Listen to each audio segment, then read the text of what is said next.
মানুষের যখন পতন আসে তখন সে পদে পদে ভুল করে, আর যে ভুলগুলোর জন্য বাংলাদেশের অন্যতম সমালোচিত প্রধানমন্ত্রীর পতন ঘটে। হারিয়ে ফেলে দেশ পরিচালনা করার ক্ষমতা, হারিয়ে ফেলে মুক্তিযুদ্ধের গৌরবময় চেতনা।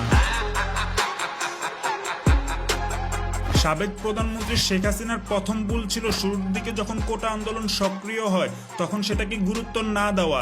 তিনি চাইলেই কিন্তু আন্দোলন থামানোর জন্য আশ্বাস দিতে পারতেন। 14 জুলাই এক সংবাদ সম্মেলনে শিক্ষার্থীদের রাজাকারের সাথে তুলনা করেন, যেটা ছিল তার দ্বিতীয় এবং সবচেয়ে বড় ভুল। তার এই বক্তব্য ছিল আগুনে ঘি ঢালার মতন, কেননা এরপর থেকে কোটা আন্দোলনটি ছাত্র আন্দোলনে রূপান্তর হয়। তৃতীয় ভুল ছিল 15 জুলাই ছাত্রলীগ দিয়ে সাধারণ শিক্ষার্থীদের উপর হামলা করে আন্দোলন দমানোর। পুলিশের সহায়তা নিয়ে অসহায় ছাত্রছাত্রীদের উপর ঝাঁপিয়ে পড়ে হেলমেট বাহিনী। এমন পৈশাচিক কর্মকাণ্ডের